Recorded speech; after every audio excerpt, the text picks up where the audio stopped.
السلام علیکم ورحمۃ اللہ وبرکاتہ الحمد للہ رب العالمین وصلی اللہ علی نبینا محمد وعلی آلہ واصحابہ وسلم تسلیما کثیرا۔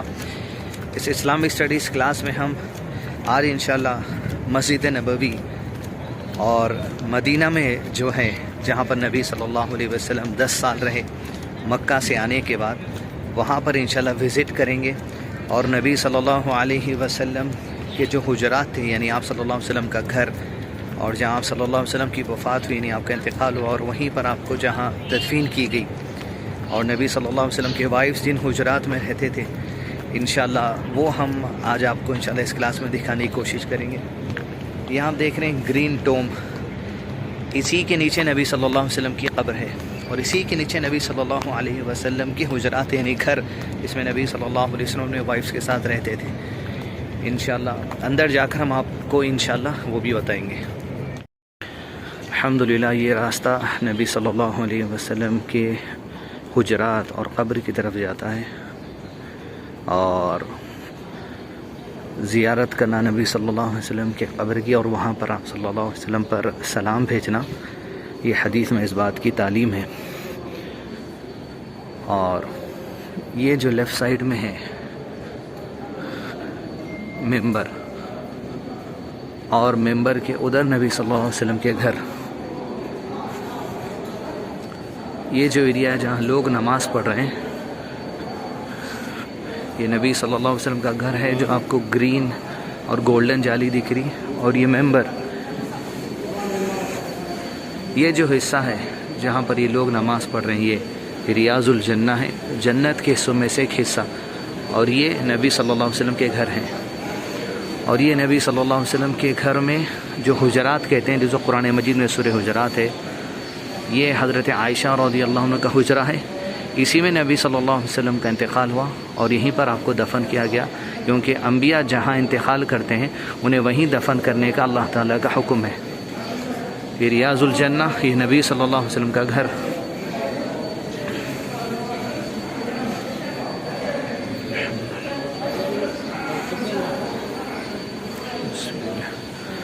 السلام علیکہ یا رسول اللہ صلی اللہ علیہ وسلم، یہ نبی صلی اللہ علیہ وسلم کی قبر ہے، اسی میں یہیں آپ کی وفات ہوئی۔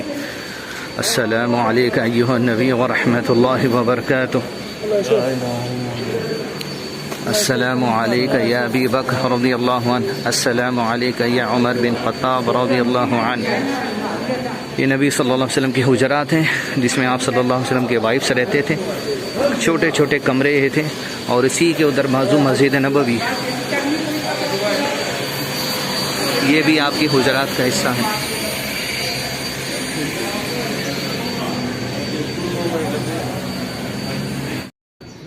یہ مسجد نبوی کا پرانا حصہ ہے، جو نبی صلی اللہ علیہ وسلم اور صحابہ اکرام بنائے تھے، لیکن یہ پلرز نبی صلی اللہ علیہ وسلم صحابہ کے زمانے کے نہیں ہیں، پلرز بعد کے ہیں۔ نبی صلی اللہ علیہ وسلم صحابہ کھجور کے پتوں سے اور جھاڑوں سے مسجد نبی کی تعمیر کیے تھے، اور وہ جو گرین دکھ رہی یلو جالی، وہ نبی صلی اللہ علیہ وسلم کے گھر ہے۔ اور یہاں جو لوگ صلاح پڑھ رہے ہیں، ریاض الجنہ، جنت کے حصوں میں سے ایک حصہ، انشاءاللہ وہاں بھی ہم جائیں گے۔ یہ ممبر ہے، اسی کے پاس ٹھہر کر نبی صلی اللہ علیہ وسلم خطبہ دیتے تھے صحابہ کو۔ نبی صلی اللہ علیہ وسلم خود اپنے ہاتھ سے مسجد نبی کو تعمیر کرتے، اور صحابہ میں سے بھی انصار اور مہاجر، انصار یعنی مدینے کے ہی رہنے والے مسلمان، مہاجر یعنی جو مکے میں رہتے تھے، بعد میں ہجرت کر کے مکہ چھوڑ کے اللہ تعالیٰ کا آرڈر آنے کے بعد مدینہ آ گئے تھے، انہیں کہیں گے مہاجر۔ اور اس مسجد نبوی میں نماز پڑھنے کی فضیلت یہ ہے، دنیا کے دیگر مساجد میں ایک رکعت، دنیا کی دیگر مساجد میں جب ایک نماز پڑھی جاتی ہے، یہاں پر 1000 درجے زیادہ اس کا ثواب ہے، یعنی کسی مسجد میں دوسرے مقام پر دنیا میں 2 رکعت نماز پڑھنے کا جو ثواب ہے، یہاں پر اس کا ثواب 1000 ٹائمز زیادہ ہوتا ہے اللہ تعالیٰ کی طرف سے، سوائے مسجد حرام خانہ کعبہ کے، وہاں کا ثواب مسجد نبوی سے زیادہ ہے۔ اور الحمدللہ یہ ہم اب چل رہے ہیں ریاض الجنہ کی طرف، جنت کے باغوں میں سے ایک باغ جو حصہ ہے جنت کا۔ یہ ممبر ہے، یہ ممبر اور وہ نبی صلی اللہ علیہ وسلم کا گھر، اس کے درمیان کا حصہ جنت کے باغوں میں سے ایک باغ ہے، ریاض الجنہ، اور یہ نبی صلی اللہ علیہ وسلم کے حجرات، یہ جو گرین ہے یہ سب نبی صلی اللہ علیہ وسلم کی حجرات ہیں، اور یہ سارا ریاض الجنہ ہے۔ یہ ممبر اور گھر سے نکلتے ہیں مسجد نبی میں آ جاتے ہیں آپ صلی اللہ علیہ وسلم۔ اسی گھر میں نبی صلی اللہ علیہ وسلم کی قبر ہے، اسی میں ابو بکر صدیق رضی اللہ عنہ کی قبر ہے، اور اسی میں عمر بن خطاب رضی اللہ عنہ کی قبر ہے۔ حضرت ابو بکر کون ہے؟ حضرت عائشہ کے والد، حضرت عائشہ نبی صلی اللہ علیہ وسلم کی وائف ہیں، اور ابو بکر صدیق نبی صلی اللہ علیہ وسلم کے سسر ہیں، اور عمر بن خطاب بھی نبی صلی اللہ علیہ وسلم کے سسر ہیں۔ حضرت عمر کی بیٹی حفصہ رضی اللہ عنہا وہ بھی اللہ کے نبی صلی اللہ علیہ وسلم کی وائف ہیں۔ تو یہ سب حجرات ہیں، اور یہ مسجد نبوی ہے۔ نبی صلی اللہ علیہ وسلم گھر سے نکلتے تو مسجد میں آ جاتے تھے، اور یہ ممبر اور یہ حصہ پورا ریاض الجنہ کا ہے۔ یہاں پر بھی نبی صلی اللہ علیہ وسلم 2 رکعت نماز پڑھتے تھے، اور پریفرڈ ہے اس علاقے میں 2 رکعت نماز پڑھنا۔ یہ حجرات نبی صلی اللہ علیہ وسلم کے، اور یہ ممبر اور یہ پورا ریاض الجنہ کا حصہ، اس سے پیچھے والا حصہ بھی ریاض الجنہ کا حصہ ہے۔ اور یہ پھر نبی صلی اللہ علیہ وسلم کے قبر کے سامنے والے حصے کی طرف۔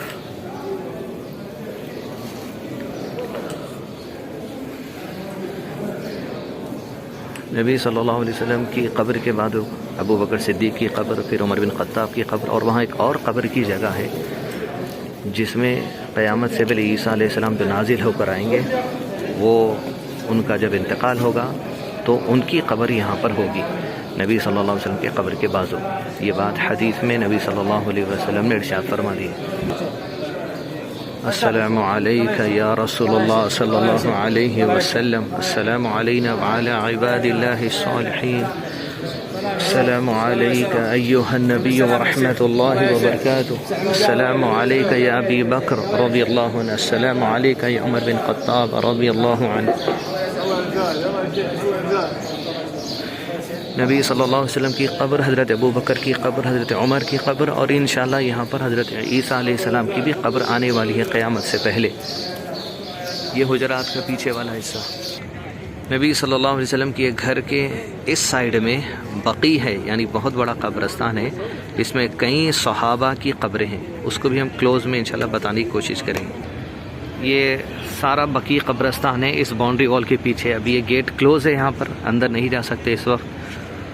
یہ اس کے اندر جو باؤنڈری وال ہے، اس کے اندر ساری قبریں ہیں، کئی صحابہ کی قبریں اس میں، نبی صلی اللہ علیہ وسلم کے وائفس کی قبریں ہیں، آپ صلی اللہ علیہ وسلم کے دیگر رشتہ داروں کی الحمدللہ اس میں قبریں ہیں۔ خود نبی صلی اللہ علیہ وسلم مسجد نبوی میں نکل کر یہاں کر جنازے میں صحابہ کے شریک ہوتے، اور تدفین بھی نبی صلی اللہ علیہ وسلم کرتے، اور تدفین میں بھی شریک ہوتے۔ اس باؤنڈری وال کے پیچھے سارا قبرستان ہے۔ اور اب ہم مسجد قباء کے پاس آئے ہیں۔ جب نبی صلی اللہ علیہ وسلم مکہ سے ہجرت کر کے مدینہ جا رہے تھے تو پہلے نبی صلی اللہ علیہ وسلم 10 دن قباء میں رہتے اس علاقے میں، اور سب سے پہلی مسجد ہے، مسجد نبوی سے پہلی مسجد نبی صلی اللہ علیہ وسلم نے جو بنائی وہ مسجد قباء تھی۔ اور اس کی فضیلت نبی صلی اللہ علیہ وسلم نے یہ کہی کہ یہاں پر 2 رکعت نماز جو ادا کرے گا، 2 رکعت، اسے اتنا ثواب ملے گا جیسے اللہ تعالیٰ ایک عمرہ کرنے پر ثواب دیتے ہیں۔ تو اس مسجد میں 2 رکعت نماز پڑھنے کی فضیلت ہے۔ سب سے پہلی مسجد ہے، مسجد نبوی سے پہلے، یعنی مدینہ جانے سے پہلے نبی صلی اللہ علیہ وسلم یہاں 10 دن رکے تھے، اور یہیں پر آپ الحمدللہ جو سو اس مسجد کو تعمیر کیے۔ اور یہاں جو قباء کے لوگ ہیں، اس زمانے میں جب نبی صلی اللہ علیہ وسلم آئے تھے تب قرآن مجید کی آیت نازل ہوئی تھی جس میں اللہ تعالیٰ نے کہا کہ قباء والے کہ بہت پاک صاف رہتے تھے، بہت اچھے رہتے تھے، طہارت اچھے لیتے تھے۔ نبی صلی اللہ علیہ وسلم نے قباء والوں سے پوچھا تم طہارت کیسے لیتے ہو؟ تمہاری طہارت کا ذکر اللہ تعالیٰ نے قرآن مجید میں کیا ہے۔ تو انہوں نے کہا ہم پانی سے بھی صاف کرتے ہیں اور جو سو مٹی سے بھی صاف کرتے ہیں، یعنی بہت اچھی طریقے سے وہ لوگ پاک صاف رہتے تھے، یعنی پیشاب کے چیٹوں سے بچنا یہ قبر کے عذاب سے بچنے کے لیے ضروری ہے، ورنہ پیشاب کے چھینٹوں سے بے احتیاطی کریں گے اس سے قبر کا عذاب بھی ہو سکتا ہے۔ تو اللہ تعالیٰ ہم سب کو قبر کے عذاب سے محفوظ رکھے۔ یہ مسجد قباء ہے، انشاءاللہ ہم اندر بھی لے جا کر آپ کو بتائیں گے۔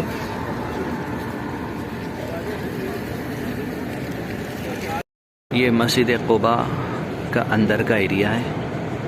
نبی صلی اللہ علیہ وسلم کے بارے میں حدیث میں آیا ہے کہ سیٹرڈیز کے دن، ہفتے کے دن نبی صلی اللہ علیہ وسلم پیدل یا پھر اونٹ پر کسی بھی سواری پر جو اس زمانے میں تھی مسجد قباء کو آتے مدینے سے، یعنی مسجد نبوی سے۔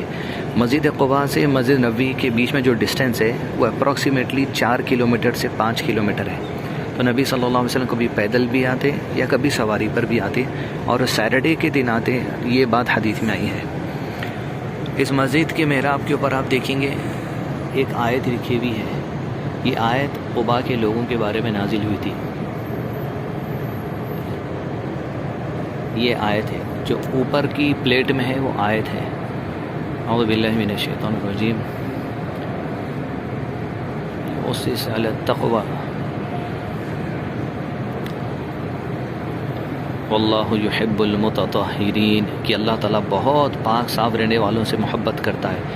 تو یہ آیت کا آخری جو حصہ ہے واللہ یحب المتطہرین، اور یہ پوری آیت قباء والوں کے بارے میں نازل ہوئی تھی، جو لوگ قباء میں رہتے تھے، طہارت لینے میں، پاک صاف رہنے میں بہت آگے تھے۔ اس لیے ہمیں بھی طہارت اچھے سے لینی چاہیے تاکہ قبر کا عذاب نہ ہو۔ اور نیچے والی پلیٹ پہ حدیث لکھی ہوئی ہے، قال نبی صلی اللہ علیہ وسلم، حدیث ہے کہ جو کوئی اس مسجد میں 2 رکعت نماز پڑھے، آخری لفظ ہے عمرہ، کہ اسے عمرہ کے برابر اجر و ثواب اللہ تعالیٰ دیں گے۔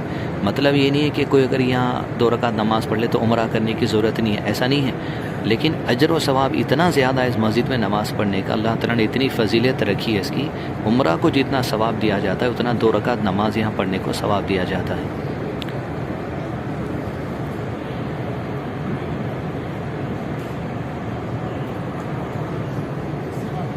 سب سے پہلی مسجد ہجرت کرنے کے بعد مکہ سے آ کر نبی صلی اللہ علیہ وسلم یہی 10 دن رکے تھے اسی علاقے میں۔ اب یہ جو مسجد ہے یہ بعد میں بنائی گئی، پہلے اس زمانے میں بہت چھوٹی تھی ہوگی، کھجور کے پتوں کے اس کے چھت تھے اس زمانے میں جیسے نبی صلی اللہ علیہ وسلم بنا، لیکن آج یہ ایسا کنسٹرکشن آج کے زمانے کا ہے۔ لیکن بتانا مقصد کیا ہے ہم کو، یہ ایریا بتانا مقصد، یہ ایریا قباء کا ہے۔ عوام الحمدللہ مدینے میں مسجد نبوی کے آگے والے علاقے میں احد نام سے علاقہ ہے، وہاں پر یہ سب احد کا پہاڑ ہے، یہ بہت بڑا پہاڑ ہے۔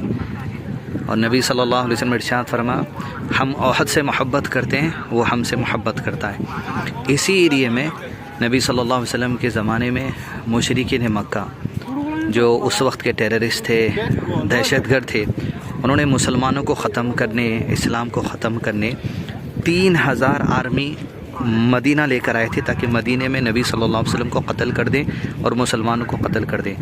لیکن نبی صلی اللہ علیہ وسلم صحابہ مدینے سے باہر نکل کے، اس زمانے میں جو مدینہ تھا احد کے علاقے میں آ گئے تھے یہاں پر، اور یہیں پر وہ جنگ ہوئی تھی۔ نبی صلی اللہ علیہ وسلم اور صحابہ مل کر وہ ٹیررسٹ کو پیچھے ہٹائے تھے اور ان کو مدینے میں اندر نہیں آنے دیا گیا۔ اور یہیں پر مسلمان جب جنگ لڑ رہے تھے تب نبی صلی اللہ علیہ وسلم کے کچھ صحابہ کو نبی صلی اللہ علیہ وسلم نے نصیحت کی تھی کہ جہاں پوزیشنز دیے گئے ہیں آپ لوگوں کو پہاڑ پہ ٹھہرنے کے، وہی پوزیشنز پہ رہنا، اگر ہم جنگ جیت بھی جائیں تب بھی اپنی جگہ کو نہ چھوڑنا، جب تک کہ میں یعنی نبی صلی اللہ علیہ وسلم نہ کہہ دیں تب تک اپنی جگہ نہیں چھوڑنا۔ لیکن جب مسلمان جنگ جیت ہی رہے تھے، کلوز تھے، تو صحابہ میں سے جن کو وہاں پر ذمہ داری دی گئی تھی نہیں آنے کی، ان لوگوں نے اپنی جگہ کو چھوڑ دیا اور نیچے آ گئے مال غنیمت لینے کے لیے۔ وہ جیسے ہی چھوٹی سی ایک غلطی ہوئی تب مشرکین مکہ کا جو آرمی آئی ہوئی تھی ان لوگوں نے دیکھا کہ وہ راستہ خالی ہو گیا، پھر ان لوگوں نے نبی صلی اللہ علیہ وسلم اور صحابہ پر پیچھے والے حصے سے جہاں پوزیشن مسلمانوں نے چھوڑ دی تھی، 70 کے قریب وہ لوگ تھے، اس جگہ سے حملہ کیا۔ تب جا کے مسلمانوں اور مشرکین مکہ کی دوبارہ پھر سے جنگ شروع ہوئی، جبکہ مسلمان جنگ جیت ہی رہے تھے، لیکن وہ لڑتے لڑتے مسلمان ان کو دفاع کرتے ہوئے، نبی صلی اللہ علیہ وسلم ان کو پیچھے ڈھکلتے ہوئے کافی بڑی جنگ چلی، اور یہیں پر نبی صلی اللہ علیہ وسلم کا ایک داد شہید ہو گیا، اور کئی صحابہ اکرام جو سو اس میں شہید ہوئے، اور 70 صحابہ اکرام اس جنگ میں شہید ہوئے۔ اور یہ جو قبرستان ہے یہ شہدائے احد ہے، یعنی وہ جو احد کے دن جتنے صحابہ کرام شہید ہوئے ان سب کی قبریں اسی کے اندر ہے۔ اور یہ جنگ کس لیے ہوئی تھی؟ یہ جنگ اس لیے ہوئی تھی کہ اسلام، قرآن، حدیث، نبی صلی اللہ علیہ وسلم کو قتل کرنے ٹیررسٹ آئے ہوئے تھے، اور نبی صلی اللہ علیہ وسلم صحابہ نے جنگ کیوں کی؟ مجھ تک اور آپ تک اسلام کی بات پہنچانے کے لیے، تاکہ وہ لوگ سیف رہیں گے تو اسلام آگے تک پہنچے گا، اور اسلام الحمدللہ آگے تک پہنچایا۔ یہ شہدائے احد، شہداء یعنی جو شہید ہو جاتے ہیں، اللہ کی راہ میں لڑتے لڑتے جو شہید ہوتے ہیں، وہ سب کے سب جنتی ہیں، سب کے سب جنتی ہیں۔ اور آپ دیکھیں گے یہاں پر یہ قبرستان ہے، 70 کے قریب صحابہ اس میں دفن ہیں، باقی دوسرے کسی بھی لوگوں کو یہاں پر دفن کرنے کی اجازت نہیں ہوتی، صرف اور صرف شہدائے احد ہی کی قبریں ہیں۔ 70 کے قریب صحابہ، اس میں نبی صلی اللہ علیہ وسلم کے چاچا حضرت حمزہ رضی اللہ عنہ بھی جس دن شہید ہوئے تھے، ان کی بھی قبر اسی کے اندر ہے۔ اب آپ دیکھیں گے یہاں پر قبرستان میں جس طرح انڈیا میں آپ کو اونچی اونچی قبریں دکھتی ہیں، ویسی کوئی بھی قبریں آپ کو یہاں نہیں دکھتی۔ تو قبر بنانے کا طریقہ یہ ہے کہ اس کو فلیٹ رکھا جائے، اونچا نہ کیا جائے، پکا نہ کیا جائے، بڑی بڑی درگاہوں کی طرح ویسے نہ بنایا جائے، بلکہ ایسے نارمل رکھا جائے جیسے یہاں احد میں جو سو شہداء کی قبریں نبی صلی اللہ علیہ وسلم نے بنائی تھی۔ اور نبی صلی اللہ علیہ وسلم خود اپنے ہاتھ سے قبر میں صحابہ کو اتارتے تھے، ایک ایک قبر میں 2 صحابہ کو بھی دفن کیا گیا، اور کفن ان کا جو کچھ جو لباس تھا اسی میں الحمدللہ ان کو کفن دیا گیا، اور یہاں پر ان کی جو سو قبریں بنا دی گئی۔ یہ شہداء احد ہیں جو صحابہ نے ہم تک دین پہنچانے کے لیے قربانی دے دی، سب قبریں فلیٹ۔ اور جب قبرستان وزٹ کریں گے تو یہ دعا پڑھیں گے، السلام علیکم اہل الدیار من المؤمنین والمسلمین وإن إن شاء الله بكم للاحقون ويرحم الله مستقدمين منا ومستأخرين أسأل الله لنا ولكم العافية۔ یہ قبر جب کوئی بھی قبرستان وزٹ کریں گے تب پڑھنے کی جو سو دعا ہے۔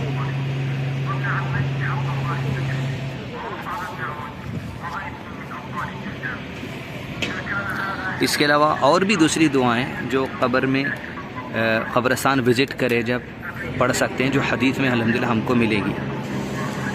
تو اس ویڈیو میں مدینے کی کئی چیزیں آپ کو بتائی گئی ہیں۔ مقصد یہ ہے کہ اسلام ہم تک کیسے پہنچا، قرآن اور حدیث یاد کرنے والے، لکھنے والے سب صحابہ اکرام ہیں جو نبی صلی اللہ علیہ وسلم کے آرڈر پر لکھتے تھے، پڑھتے تھے، یاد کرتے تھے، دوسروں تک پہنچاتے تھے، حتیٰ کہ اگر دشمن ٹیررسٹ آ کے اسلام کو ختم کرنے کی کوشش کرتے تب وہ لڑتے تھے ان سے، کیونکہ دین ہم تک پہنچانا تھا۔ اور ہمارے پاس دین پہنچانے کے لیے اگر ان کو مرنا بھی پڑا تو وہ مرنے بھی تیار ہو گئے۔ نبی صلی اللہ علیہ وسلم اپنی انتقال سے پہلے اس شہداء احد کے قبرستان کو آئے تھے یہاں پر، اور بہت رو رو کے دعائیں کر رہے تھے۔ حدیث میں آیا کہ ایسے دعا کر رہے تھے جیسا کوئی زندوں سے بات کرتا ہے، بہت رو رو کر نبی صلی اللہ علیہ وسلم ان کے لیے دعائیں کر رہے تھے۔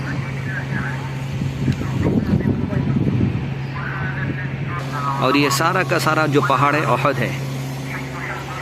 حدیث میں نبی صلی اللہ علیہ وسلم نے ارشاد فرمایا، یہ دیکھ رہے ہیں آپ رائٹ سائڈ میں پورا اوپر جو پہاڑ ہے سب احد ہے۔ فرمایا اگر تم میں کا کوئی خرچ کرنے والا، صدقہ کرنے والا اللہ کی راہ میں احد کے پہاڑ کے برابر سونا بھی خرچ کر دے، دیکھ رہے ہیں آپ احد کا پہاڑ کتنا بڑا ہے، ہیوج، اور ہے یہاں پر بھی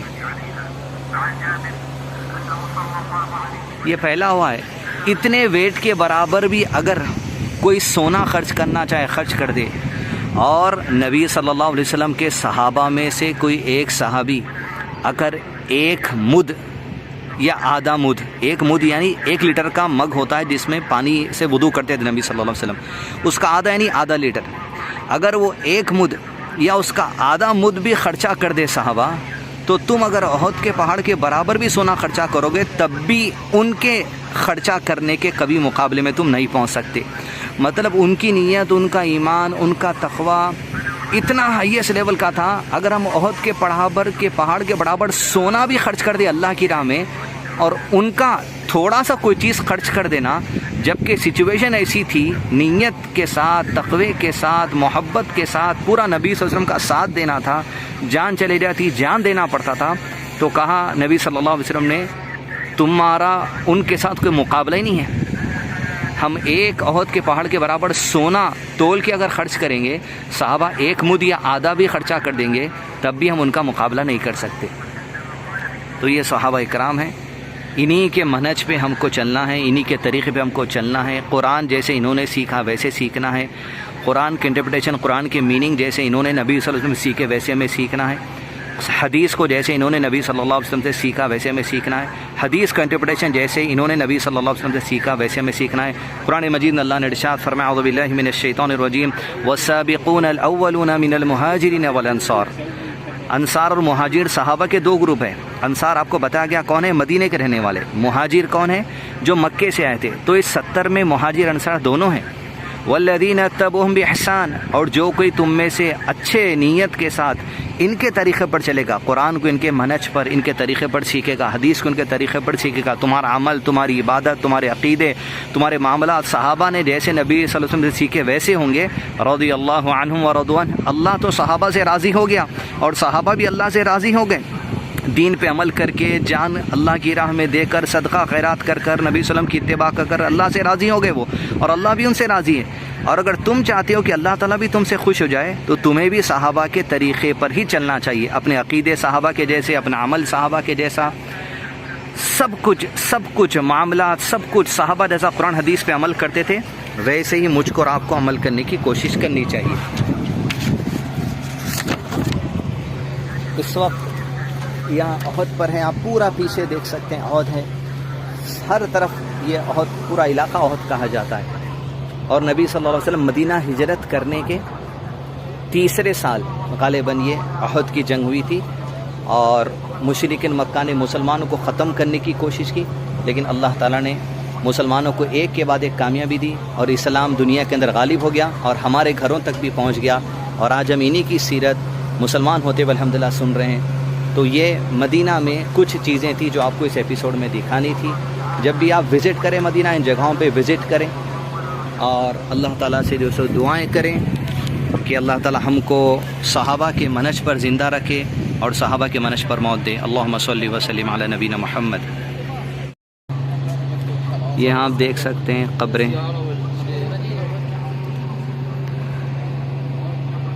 صرف چھوٹی سی بس پتھر لگا ہوا ہے اور اینٹ، ایسی خبریں ہوتی ہیں جو تعلیم نبی صلی اللہ علیہ وسلم نے دی ہے۔ یہاں بھی ایک چھوٹی سی باؤنڈری ہے جس میں قبریں ہیں، سب فلیٹ ہوتی ہیں۔ یہ سب احد ہے، یہاں سے شروع ہے، یہ سب احد، یہاں تک پورا احد ہے۔